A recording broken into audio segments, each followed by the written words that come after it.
Hello folks, we are back. Thank you for sticking with us. We have a very special feature match right now. We have Matthew Robert Davies, the Lorcana artist. They are on the right of your screen. And we have Marvin on the left. This is a Emerald Amethyst mirror match. So we're joining them a little bit into the game here. We'll let them get set up a little bit and get ready. So turn 2, we see a Diablo from Matthew on turn 1, and you got to check out Marvin's hand, and then Marvin responding with an Ursula to also check out, and see if we can scout out a song to snipe out of the hand there.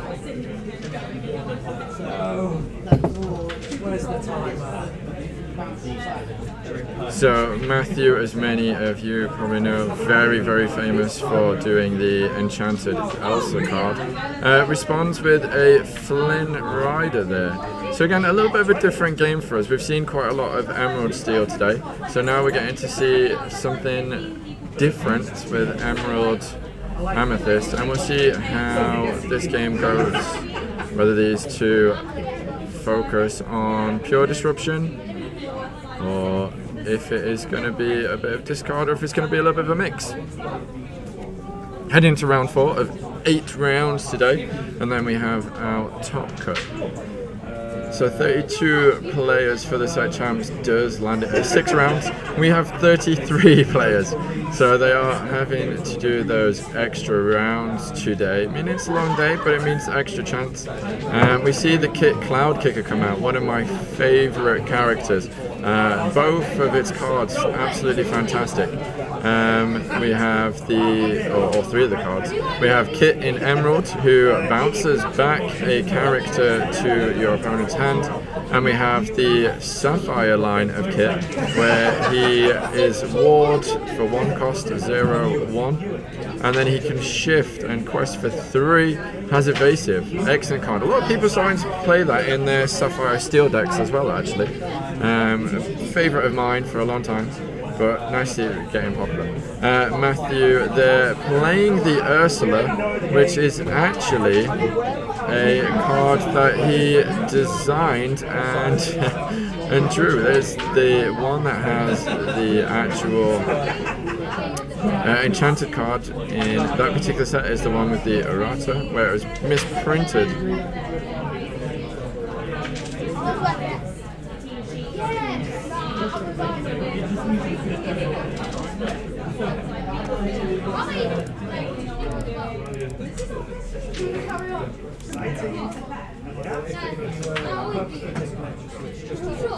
I do believe Matt should be on some lore there, but we seem to be having a slight problem with the counter.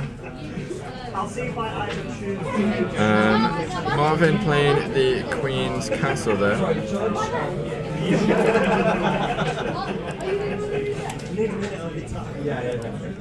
It would only take.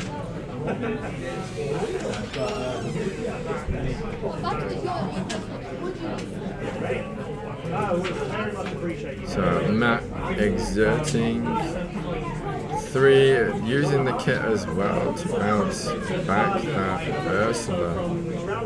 Obviously doesn't necessarily want to bounce back the kit, because then that would allow Marvin to replay kit and bounce one of his cards back, potentially knowing he doesn't have a song in hand, so that Ursula getting to spy his hand doesn't necessarily matter.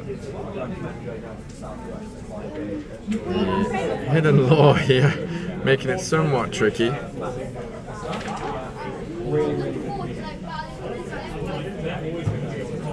I'm having a problem with the counter. I can't see Matt's. That means he's on 0. No, he keeps putting it on. He's putting stuff on, it's coming up, and then the screen's just going back to that. Just sending our head judge Josh out on a little quest there himself to find some lore for me. The irony, slightly. Marvin now on 4. Hopefully we'll get this coming in so we can see what Matt is on. Diablo coming down from Marvin. Still nobody, as far as I'm aware, in that location. Kit though, questing, really starting to kind of rack it up. There we go.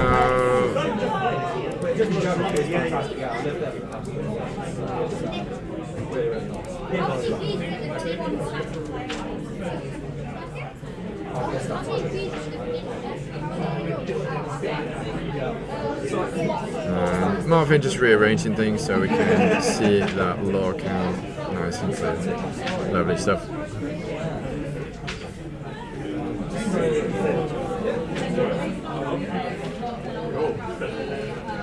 I almost feel like Matthew should be playing almost with like a signed set of cards for himself. I don't know if that's vain. Self-signing all of the cards that you've designed, but I do like the wrapping of that. Will we see a big Elsa in here? Imagine the sparkle if Matthew Robert Davies drops down a Elsa Enchanted. That would be a true mic drop moment, wouldn't it?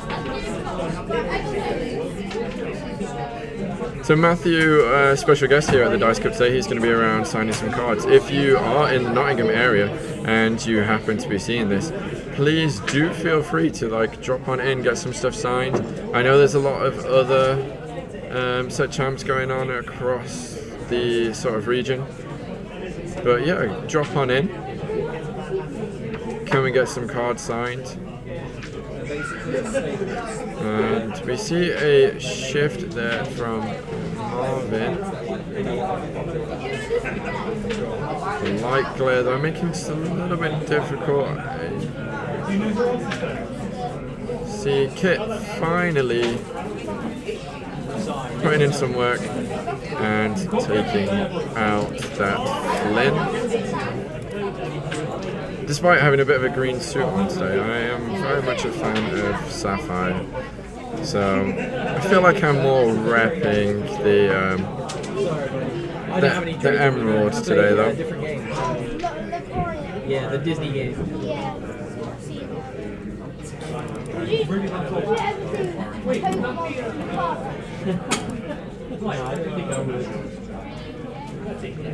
So Marvin's missed a Diablo draw there. Marvin, I guess, maybe just being slightly sloppy on the play for reference. Marvin is one of our regulars. If anyone was around earlier, the comments about me sucking were from Marvin, so we will send the head judge down and point that out just to make sure that Marvin is aware of it. I think it is in May though, so it doesn't always have to, but why would you not? Especially because, you know, card draw is excellent. We like a bit of card draw. Cloud Kicker going on a quest. That little bear putting in some work for both players here. But in general, a more relaxed game. Matt choosing to take out, well, bounce back the Diablo with his kit.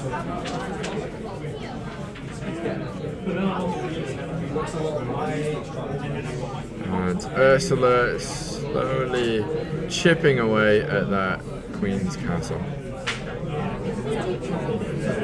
Marvin on the draw, gaining because of the castle. Such a good card. The fact that if you've got characters in it, you get to draw for the character that is there. But also gaining you 2 lore every turn. Locations not necessarily having a huge impact on the game. Certainly some of them not. But the Queen's Castle being one of those that has really stuck around. Really, really impactful. Lots of people originally were playing the Murdoch Manor. That was one of the big standout locations, particularly in sealed events, and that's very much dropped off. Marvin now up to 13 lore, already past the halfway mark. Matthew struggling somewhat with this board. We have a Madam Mim Sneak for some challenges. We have Kit and Ursula. Matt responds with his own Queen's Castle. Healthy amount of ink though, we are on 5.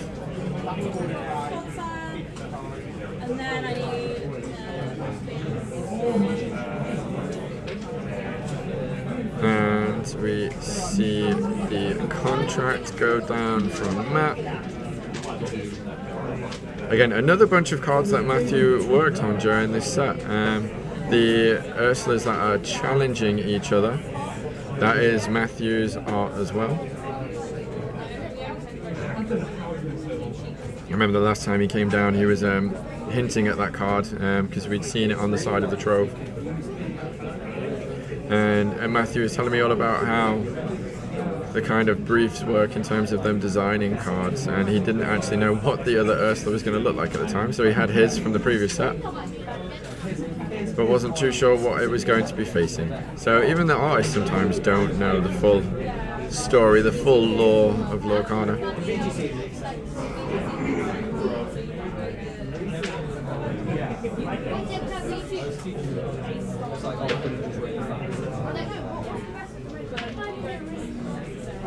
So we see friends on the other side.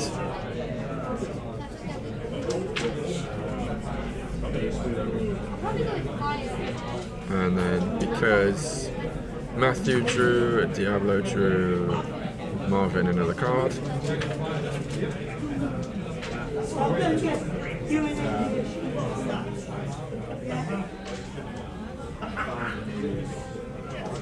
Marvin exerting 3 for another Diablo. I believe that is one he drew off of Friends. Are we going to see another Diablo? Oh no, we're seeing a Mother Knows Best to return the snake.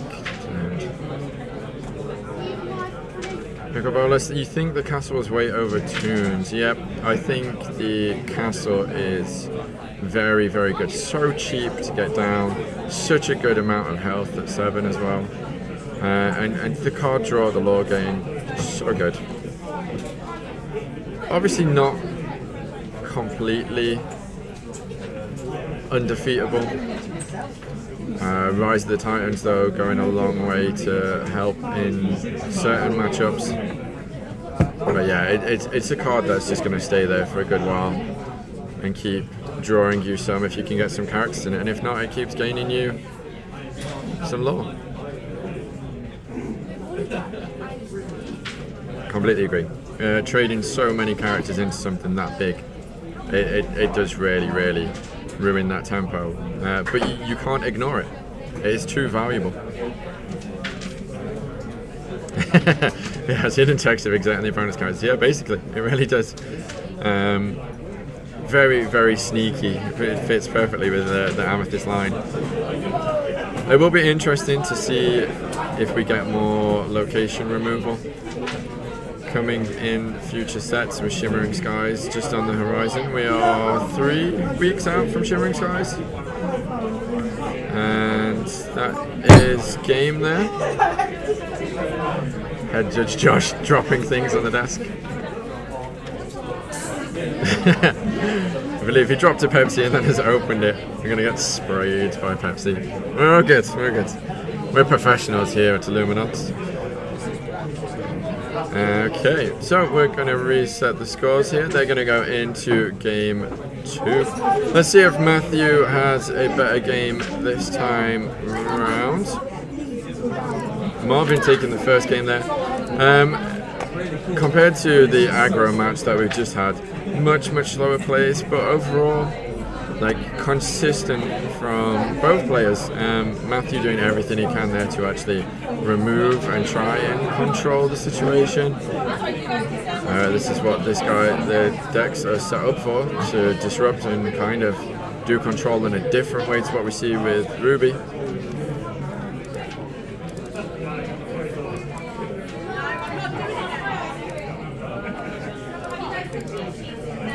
So as these guys shuffle up and get ready for game 2.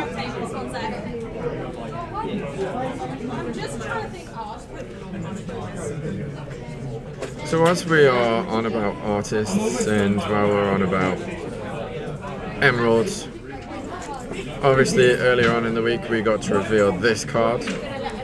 Robin Hood, Sneaky Sleuth. We're very, very privileged, thank you Ravensburger and Disney Lorcana Group, to give us this card to reveal. It was so fun, like actually seeing a card before most other people have. Such a big honor, and this one being a Nicholas Cole card, it's just fantastic. Big fans of his art here, and a Robin Hood, like just looking at this card, so nice.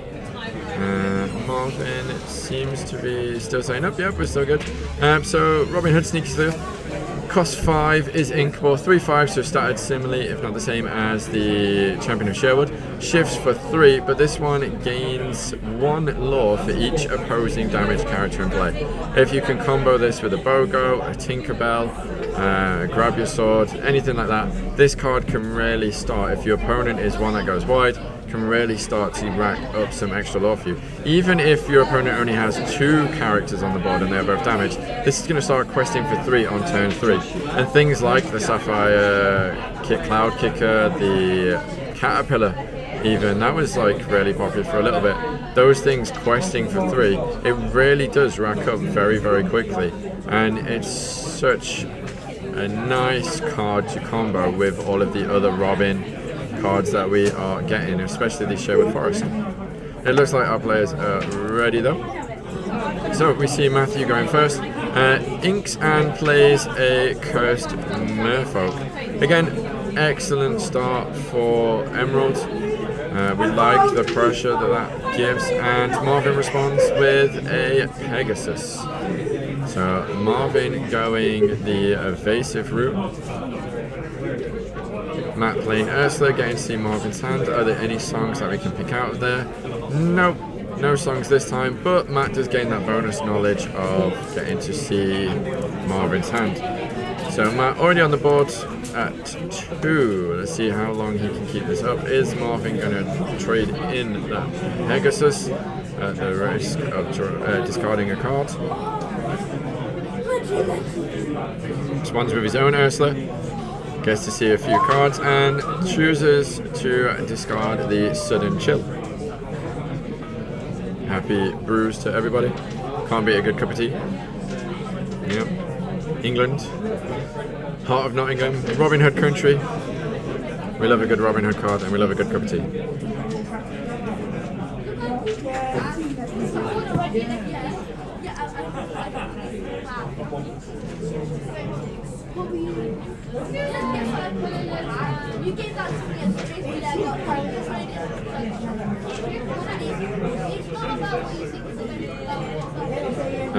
Matthew playing down his Ursula card. This Ursula lets you sing a song twice effectively. Great cards, lots of people very, very happy with this one. Very useful, especially in the Emerald Steel decks. Getting to sing Let the Storm Rage on twice, draw 2 cards, do 2 damage to 2 different things. Very, very nice play. We like that combo. Of course, in this deck, he would get to sing Sudden Chill twice, or Mother does. And Kit bouncing back that Ursula. No double singing for you, says Marvin.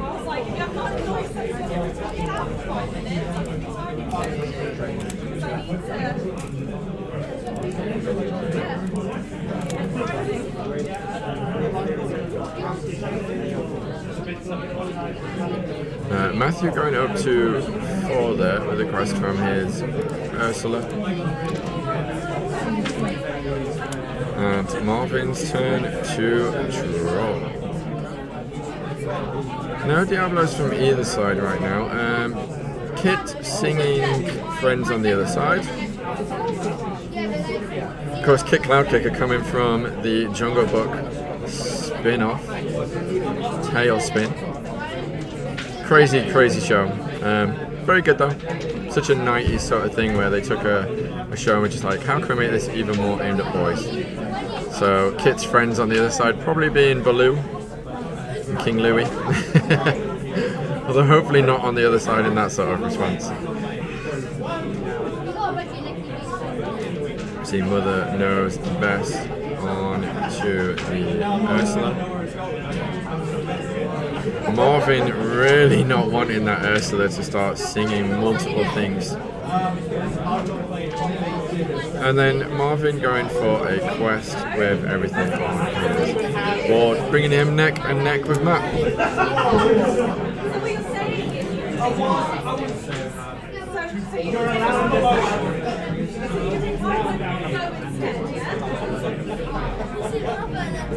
So we do see that Ursula come back down.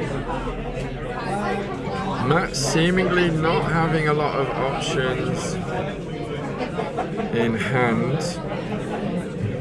Quests again with that Ursula just to keep that clock ticking over. Neither player here having a lot of big quests. These decks are not really set up for that. You want to disrupt your opponent's board as much as possible and just slowly chip away.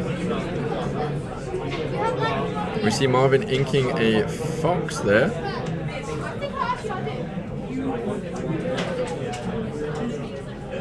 And we see a Diablo come down. And then that one is just a little bit too far out for my camera.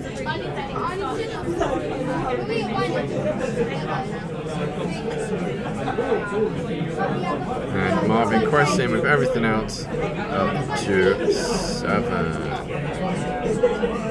Could be a Maleficent hiding out there on the far edges. We shall certainly see. So Matthew's turn to respond. We do see that Ursula finally got a song off, and it is the Mother Knows Best getting to do this twice. Matthew choosing those 2 evasive characters, knowing he has no way to deal with those right now, also stops Marvin from getting that card draw by getting that Diablo out of here. Cannot get that set up yet. And then he shifts into the Ursula. The menace of the world of Lorcana at the moment, or was. As we head into Shimmering Skies, we have defeated Ursula. Our Illumineers have banded together and managed to take her down. Foiled her plans for world domination. But that's what we're here for. This is the set championships for Ursula's return. We're celebrating this particular storyline right now. Get a follow from Stealthy Llama. Thank you, Stealthy Llama. Marvin hard casting the Mother Knows Best. Getting that Ursula stack out of there. The amount of times this Ursula has been back and forth, I'm starting to think Matthew is only playing Ursulas. Marvin questing with everything up to 11. So he is over the halfway mark now.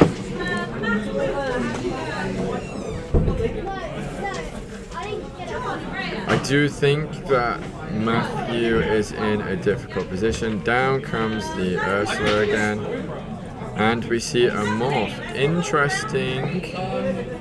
Questing for 1, questing for 2. Keeping it shipping over. Don't know if that was a double tap. I feel like that should still be 6. I may have missed something there on stream. We have a Maleficent dropping in.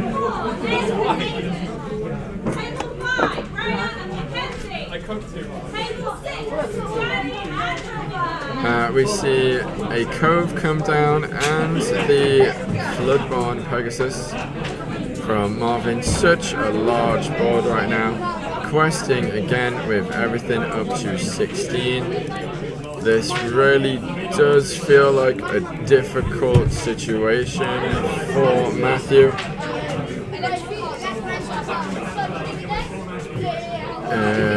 I think the only way Matthew could potentially regain some board here is if he has Under the Sea.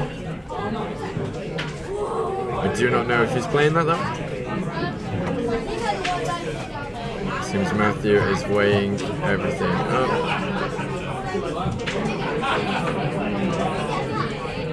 But that is a lot of pressure there from Marvin. I'm sure Marvin will love coming on the stream to have a little chat with us. shifting the morph. Morph certainly getting a power boost there from a little goo ball to the evil sea witch.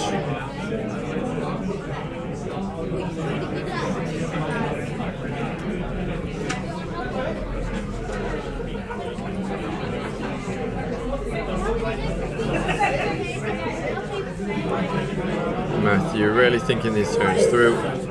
Could still have a way out, but again, it's going to be very, very difficult.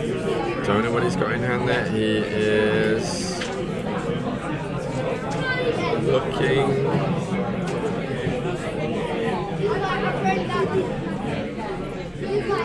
So Matthew choosing to challenge into a lot of Marvin's cards there. Really slowing Marvin down, but is it too little too late at this stage? Matt not able to actually quest with anything here. Marvin is relying on whatever he draws though, and in this case it was the kit. Bounces back the singing Ursula. Again, probably the bigger threat here, because that means that he could sing something twice, and Marvin choosing to move everybody into the cove and quest up to 19.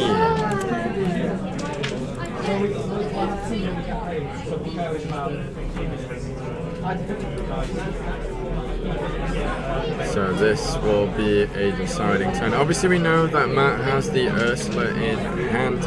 Not going to help too much here because it can't come down and sing straight away. Seems Marvin is explaining. Even if Matt does have Under the Sea now, that cove boosting everybody's attack up could be the deciding difference as well.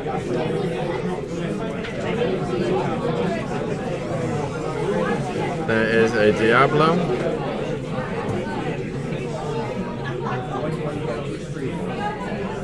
And I think Matt just questing up to 11. Just for the glory. Lots of people like to just quest out, even if they know they're going to lose, just so it doesn't look as bad. And there we go, that is Marvin readying and Matt offering the handshake.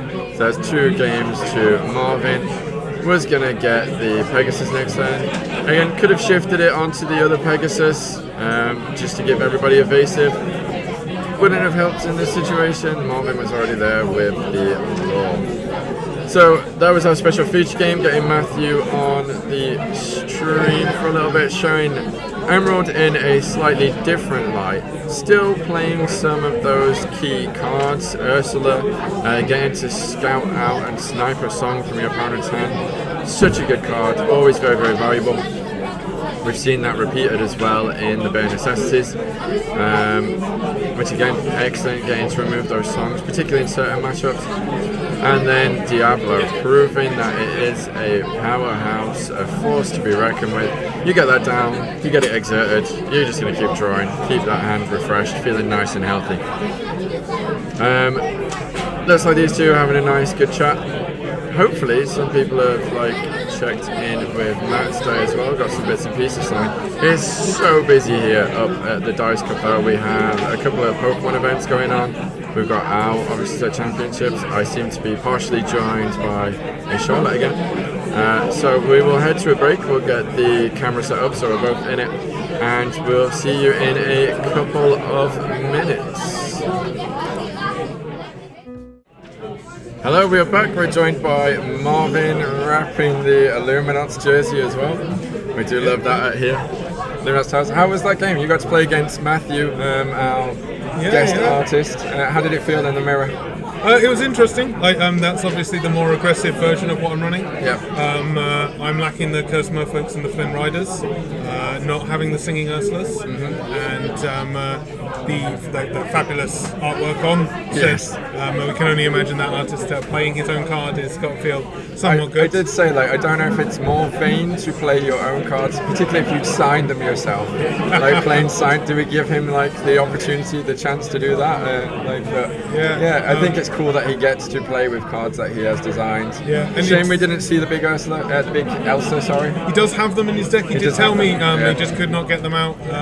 Not today. Not today. Yeah. Like there was a tough-ish game. Obviously, I ran away with both games quite nicely in that. Yeah. I think in the first game I missed a location lore trigger, so thankfully I did win that and not let it be an issue. Also I missed Diablo. every Diablo trigger. Yes. And every Diablo trigger except for the very last one because it had become a meme at that point of just. So the problem is because I'm writing down the laws and making sure everything's up to date at the end of my turn. I'm not paying attention to my opponent in those few seconds, so they've done their draw, they've done their setup, and then I'm waiting to see what they're playing, and it hasn't triggered in my brain that I need to do the Diablo. Plus, I haven't seen him all day. He's been letting me down. The bird was out in this game now. Like it was nice to see him popping around, but yeah.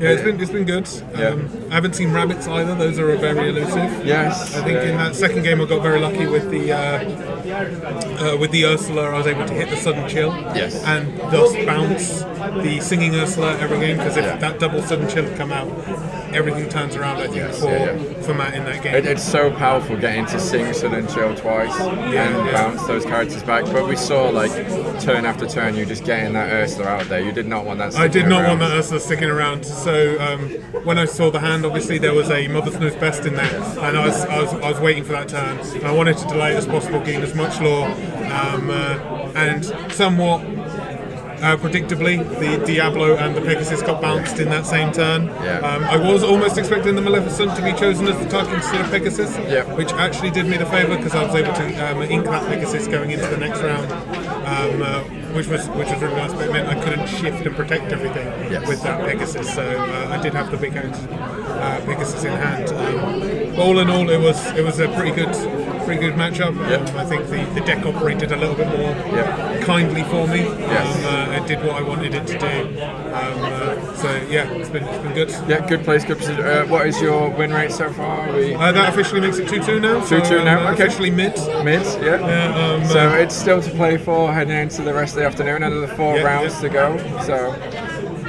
Two more rounds to go. 2 more rounds? Are we doing 6 today? It's only 6. 6, okay, 2 more rounds, not 8. Okay, so 2 more rounds to go. So it's still a good shot, good chance. Yeah, I'm good. Obviously, unfortunately for me, my first 2 rounds were the losses, so my strength of schedule is a bit on the weaker side, I think, for now. And the win I had before this was the bye round, so I'm very much bottom of the barrel at this point. So even if I do get that 4-2 sort of on the edge, making top cut, I feel like I might be one of the ones that do drop out. But of course, I've got to still keep pushing it. At least one more win will be nice. Right now, I've got a couple more set champs ahead, so it's getting the experience in. We don't always get the top of the meta coming through, so seeing what people are playing, knowing what I'm going to see in some of those other set champs. I don't know if there's going to be any tweaks to my deck between now and the end of it, but just having the experience playing is going to be good fun. Yeah, I think it's obviously we've got this weekend and next weekend to get a few more in. Have you played many so far this time around? Because you did quite a few for the Stitch one, didn't you, for the Into the Inklings? So I haven't been able to get to any yet. It's quite unfortunate. I missed the very first weekend. And then last weekend I had some other commitments, so I wasn't able to get to any. Otherwise, I'd have liked to have gone to the Axiom event. But we had some more in the local area as well that I wasn't able to get to. I think the Sunday at 7th City. I wasn't able to get to that. Despite being back in the area, I was exhausted from travelling. So this was my first set champions for this season. I've got another one tomorrow, so hopefully I'm not too mentally drained from today. Go in hype, and then I have another one in the weekend after. Excellent.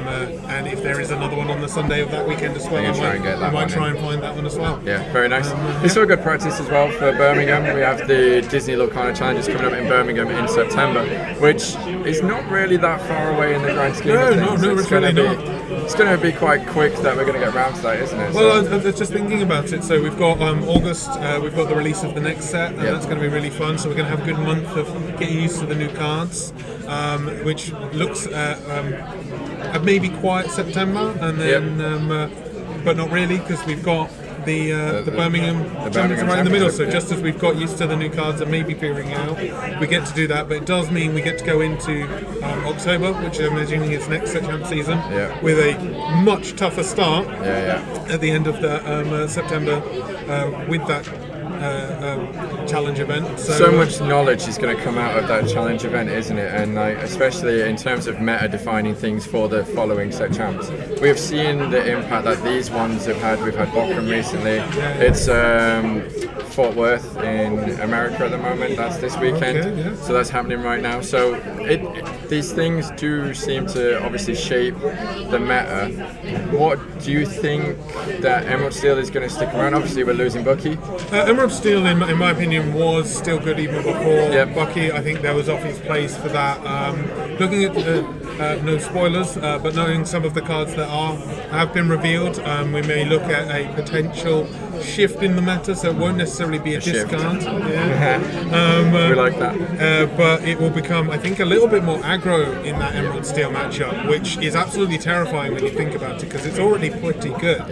I think it gets rid of the anti-fun mechanics. I think everyone is largely in agreement that Bucky is gone.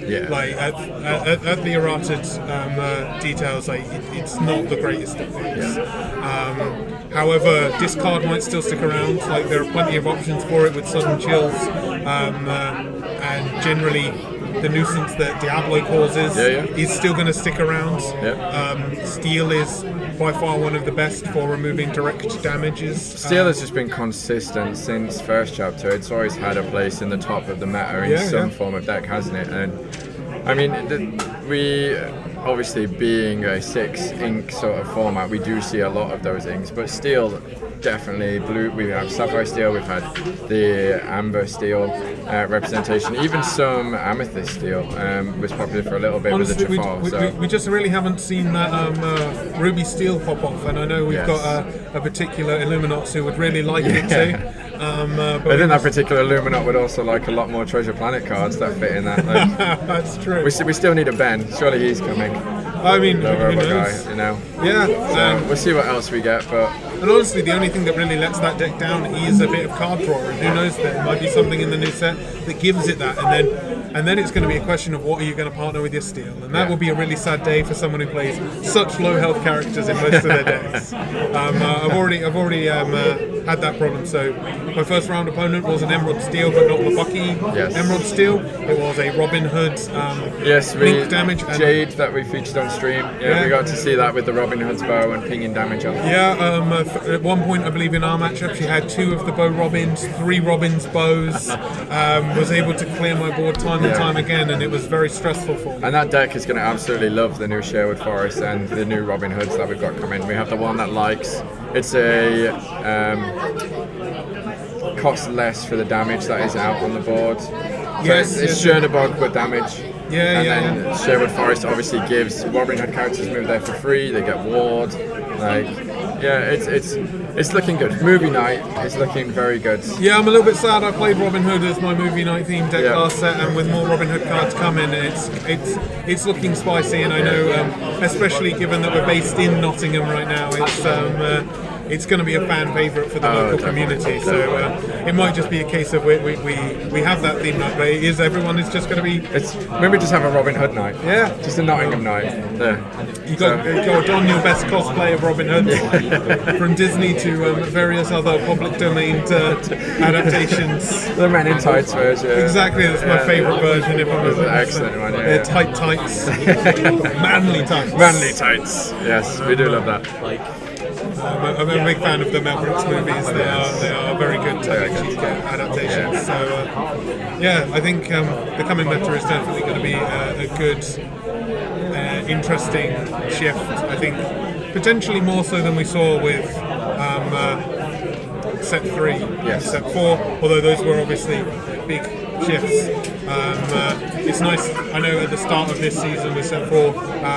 Ruby and Amethyst dropped off quite heavily, but we've seen it slowly chip back. It's one of those nice, consistent ones. Yeah, it definitely is. I've just been discussing with some of the other people at the event here today. Is like Amethyst Steel, for example, is one of those decks that sits in the middle. Like Yes. it doesn't necessarily have an advantage over a deck, but no deck has an advantage over it either. Yes.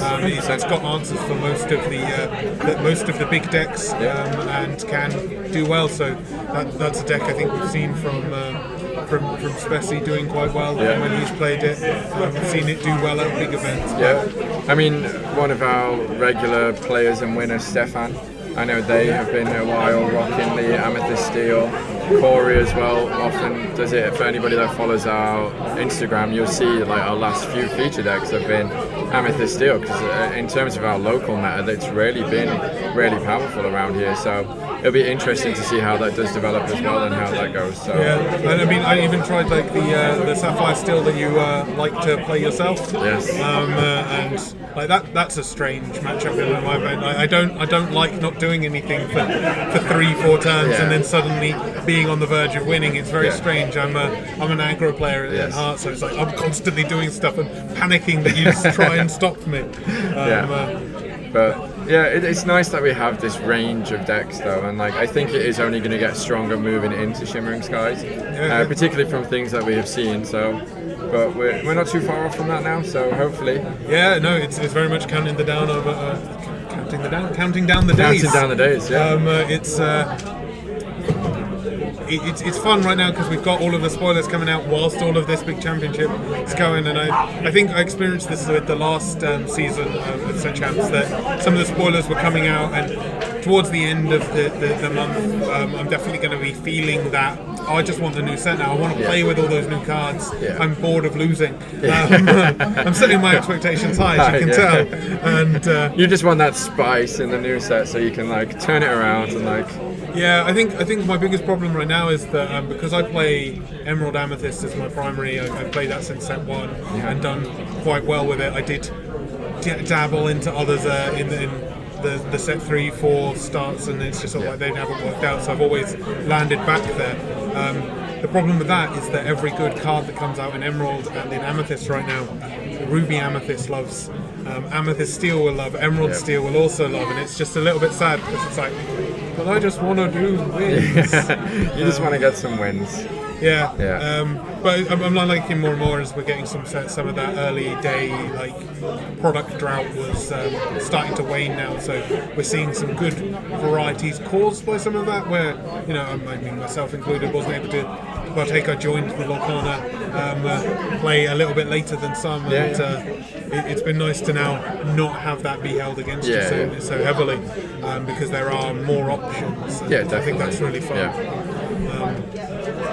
Hopefully we maybe hear something about a rotation. Yeah, it'd be nice to be able to prepare for that, wouldn't it? And see what's going to happen with that, definitely. Yeah, I was expecting one between now and maybe the Sec 6 reveal. So if they're going to do it, hopefully they announce it soon. Because we've closed the bookends now on Chapter 1. Yes. That was Ursula's return, firmly cementing that. Yeah. So hopefully we'll hear something around the next sets. Yeah, I feel like Shimmering Skies so far is looking like it's going to be that bridge, that intermission, like our celebration, and then we're going to start to see a new villain come forth in the set after. So, but we've still got a lot to go in terms of reveals for Shimmering Skies, so we'll see where the lore goes from there and the overall story. Still fingers crossed for Mushu. Yes, Mushu's got to appear at some point. We hope. We live in hope, Josh especially. Yeah, we've seen some from some new franchises already come through with some cards, and I am a big fan of both of the new franchises that we've seen cards for. Yeah, they literally dropped this morning, yesterday, I think. So it's I was a little bit lackluster on some of the reveals for one of them, or both of them really. But hopefully there's some hidden away yet to be revealed cards. And always, I think we've seen the first Enchanted as well from set, and that is in the form of Donald beautiful. Duck. It's in the form of Donald Duck. So it's. I think they've really zoned in on that party vibe with the art, and it'll be interesting to see if that follows across the rest of the enchantments in this set, because they do seem to, for the last few sets, have that same sort of artistic vibe amongst them. They've been given that same prompt, it seems, for what they want the artists to do. We were talking to a representative from Ravensburg at a set championship the other week, and they pointed out that the ones for Ursula's return are all done as if Ursula was looking into her cauldron. So that's why they have the swirly stuff. So that's the style that runs throughout those. That makes sense. So it's like her vision sort of thing within the cauldron. So that makes a lot more sense now. Some of the enchantments in this latest set, especially, have been amazing. Like I am a massive fan of the Ariel and Anna artworks. I've got some of the songs are particularly nice, and I think that whole vibe is pretty good. Like I think sometimes they've been a bit when I've seen those, especially with the first location enchantments. Those were, I felt like no discredit to the artist, but there's only so many ways you can paint Pride Rock, I suppose. Yeah, I feel like the fact that it focuses so much on the location, and a lot of them are just like, this is the location at night instead. Like I would have loved one where it was like all the animals and stuff, and it was just like a little bit of a different focus. Yeah, so I think with the, for example, Ariel's Grotto in the latest ones, that was a much better way of dealing with that. So you've got the original art, which is very far off, and then the enchanted art, which is like in there, and you can see all of the details. Yes, And if nothing else, it's more artwork that might appear on playmats, and we're always a fan of that. Yeah, we are. Especially the new Robin Hood that we got. I think a lot of us want that one on a playmat. Like, oh yeah, especially when they revealed it with that extended artwork sort of artist profile. It's just sort of like, you got it right there. Come on, come on, get it to the printer. You can do this. Like, just send it off. So. Yeah, we might have to do a double order at our local venue if that happens. They'll start selling them all around Nottingham. Like they'll have them up at Nottingham Castle. We'll just take them in a case every time Illuminati turn up there. We've all got our playmats. A solid wad of playmats like this. Like, just here you go. Here's everyone's playmat. Like, this is just what we use now. We've got to be on point and theme. Yes, I think so. Might have to dive back in and get some of the art sleeves from the previous Robin. Yes, that was nice that Jade was rocking the Robin art sleeves. Yeah, very thematic though. We had a similar discussion. I've got the Genie artwork online, as you probably saw from that last game, and it's very. There was one point I'm like turning all of the artwork back this right way, but between games, because as you're playing the inking and twisting it all this way, it's getting all mixed up. Yeah, getting mixed up, and I just wanted to make sure they were all the right way up. No one can claim I'm marking. When we cards. start marking your cards when we see that top deck on stream, and it's like, oh, that's the wrong way around. But no, luckily they're all the right way, so they're good. We should let you get off and get a bit of a break, because I think the games are wrapping up now, so we might be moving into round 5. Indeed. So hopefully the good luck continues, and we'll see you soon. See you soon. Good luck with the rest. Thanks for dropping in. Okay, we'll head for a little break as well now, whilst we get round 5 set up. Thank you for sticking with us so far, though. Hopefully you're enjoying the show so far. We are down to round 5 of 6 now then, and then we'll have our top cut as well. So we'll see you in a couple of moments.